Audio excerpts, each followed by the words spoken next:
Ito hong si Senate President Tito Soto ay mukhang mauobliga ho ito, no? At dapat ho siguro ay siya mismo ay maghain ng demanda laban po dito po sa 18 ex-Marines na kung saan ay talagang ipinipilit ho nito, no, ng ilang mga sundalo na kung saan ay talagang personal daw po silang nag-deliver ng mali-maletang pera dito po kay Senator Soto. At kanilang pinanindigan dahil sa mga nauna, di ba? Ito po dumaan na sa mga pagbusisi at maaring ito ay mga pag-question at sinasabi ay di ba, binabasag po yung kredibilidad ng mga pahayag o testimonya nitong 18 ex-Marines o dating sundalo. Talagang idinitali ho mga kababayan at hindi ho siguro basta-basta pwedeng sabihin ni Senator Soto na hindi niya papatulan itong mga aligasyon na ito. Kasi ho mga kababayan ay maliwanag na kung saan ay talagang sinasabi ho at yung personal na abutan doon po sa kanyang tanggapan o gusali diyan po sa may Pasay City. So siguro pinakamainam ho na dapat gawin ho ni Senator Soto ay kanya na pong idemanda. At ang pinakamainam din ho mga kababayan ay kanyang komprontahin ito hong mga dating sundalo ng dating tauhan ni dating Congressman Zaldico. At ang pinakamaganda, di ba, magpatawag na ho sila ng pagdinig ng Senate Duribon Committee para kumprontahin at harap-harapan na itanong ni Soto at siguro maaari kanyang pabulaanan o pagalitan ito hong mga 18 Marines o dating Marines na idinadawit ho ang pangalan. Kasi ho hindi ho pwede, no, na basta na lang, hindi totoo yan, hindi ko na papatulan yung mga binabanggit na yan, ng mga 18 Marines na yan. Kasi ang pabiro pa nga ho ang banggit ho ni Senate President Tito Soto na naku, hindi raw alam ho ng kanyang misis, baka hanapin daw po yan. Yung pera na yan, mga kababayan, siguro ako, mga kababayan, no, pag ganyan may mga matitinding aligasyon at paulit-ulit at hindi po binabago sa kabila ng mga, di ba, pinatawag na po sila yan po sa NBI at makasusunod sa ombudsman at lumilitaw na parang sila na po ang nagiging akusado, himbis na sila po ay gawing testigo. So, yun ho, ito, pakinggan ho natin, mga kababayan, ito yung muling pagpapahayag ng ilang mga sundalo na dati hong security ni dating Congressman Zaldico na kung saan ay talagang hindi po binabago yung kanilang mga pahayag sa kabila ng mga pagpapabulaanan ni Senator Soto. Ito, pakinggan ho natin yung interview ng Banateros dito po sa mga sundalo o dating ex-Marines, 18 ito. Panoorin po natin, mga kababayan. Si Senator Soto, meron bang nakapag-deliver kay dito? Ako na sir, magano na. Kasi minsan ginawa niyang Itbulaga Ang plan sir, nung ako yung dyan, yung team advance. Ikaw. So, nauna kami sa area sa Baclaran, sa building. Sa opisina yata dyan sir sa Baclaran. Ngayon, pagdating nila ni boss, ako nag-guide dun sa baba. Kasi sa baba may daan dun sir may elevator paakyat. So pag dating nila, ginaid ko, tapos bumaba na sila ni boss, umakyat sa elevator, tapos yung ibang tropa, bumaba din, dadala rin ibang malita. Ako, yung dalawang malita mismo, dadala ko, tapos tinulak ko para makasabay sa kay boss, paakyat yung dalawang malita. Sandali, sino itong boss? Si Zaldico?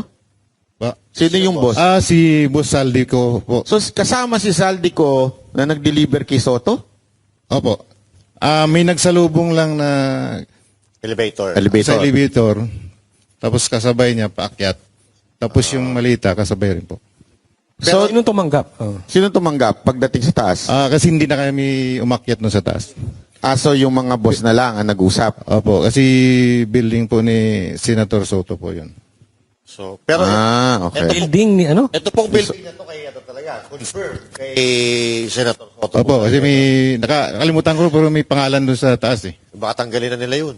Hindi ko lang alam, sir. Usapan kasi ang ginagawa niyang Itbulaga eh. Pero di ikaw, di ba, nakita mo mismo yan. Sa sarili mo, ikaw mismo nagbitbit ng 2 maleta. Ano nung nakita mo sa news na dumidinay si Soto? Anong nasa isip mo?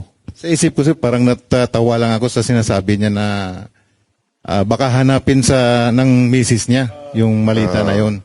Pero sa akin naman, hindi naman ako magsabi ng sinungalingan kasi ako mismong nag-abot kay boss pasabay dun sa elevator.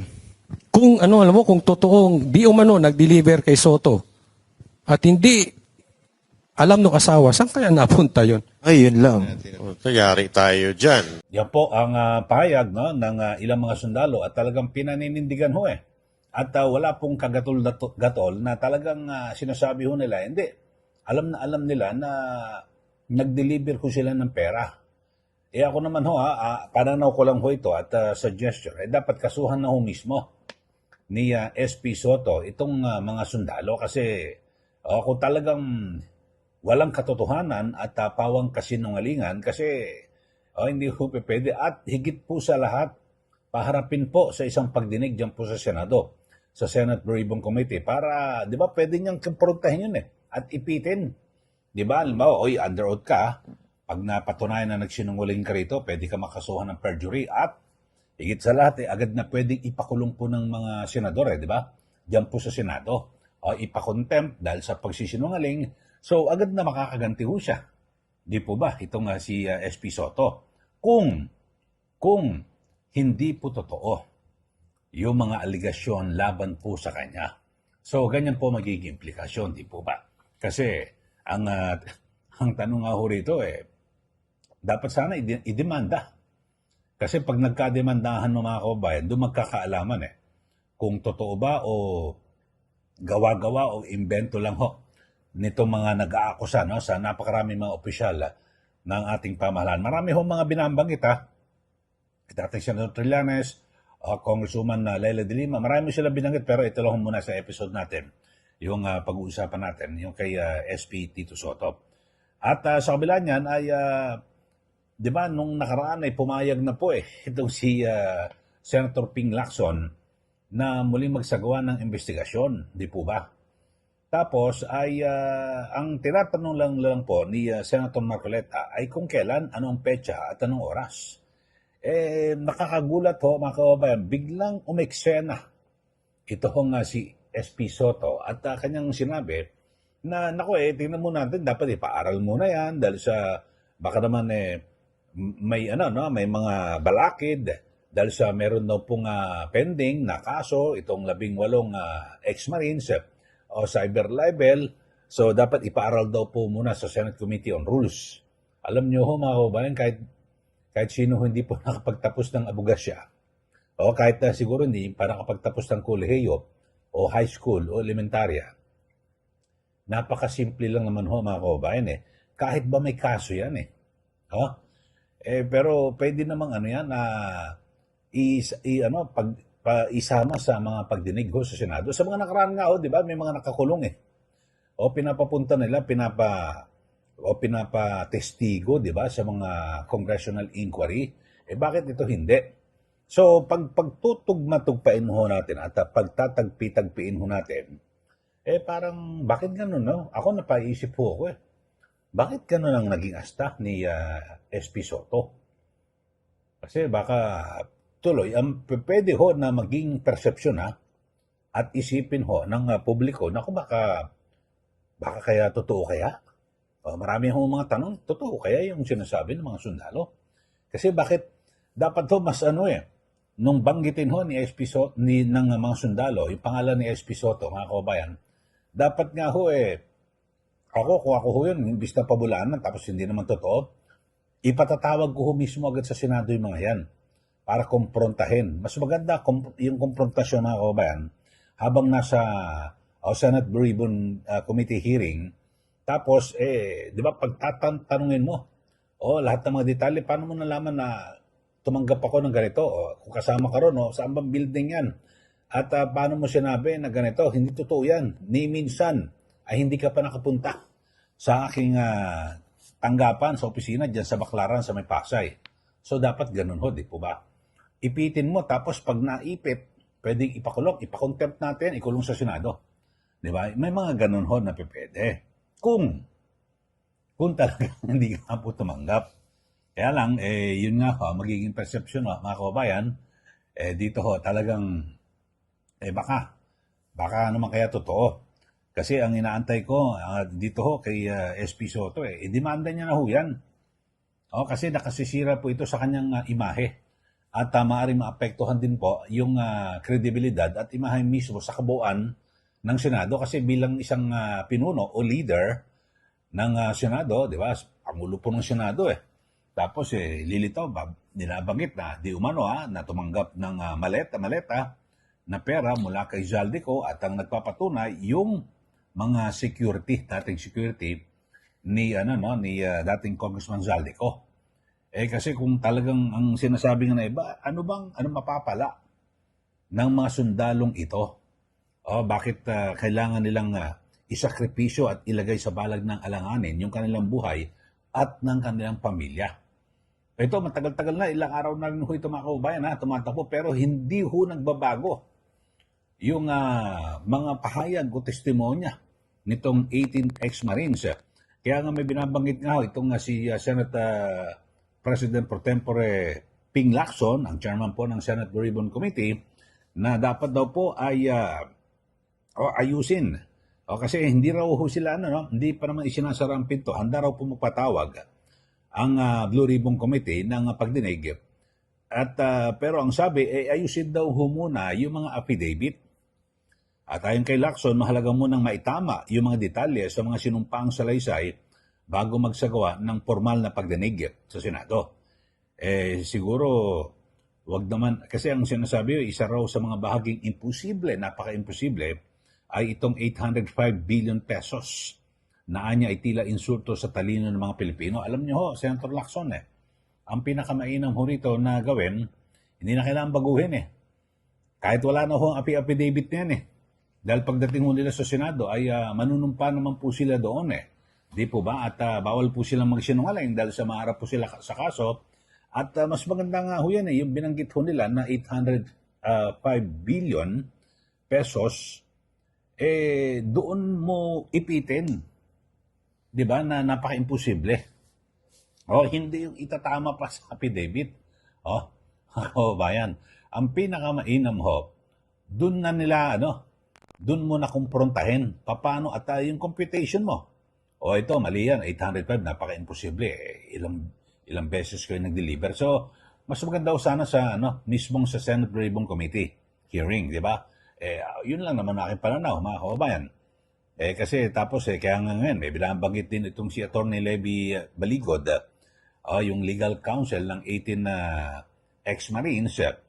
Kasi may binabanggit si Senator Lacson na bukas daw ang pinto ng komite, ngunit dapat daw munang ayusin yung sinumpang salaysay. Basta just correct your affidavits and bring them closer to the truth. And I'll call a hearing, sabi po ni Senator Lacson. So, ilapit lang daw po sa makatotohanan. Pero sabi po ni Atty. Baligod, parang meron ng konklusyon pala ito pong si Senator Lacson.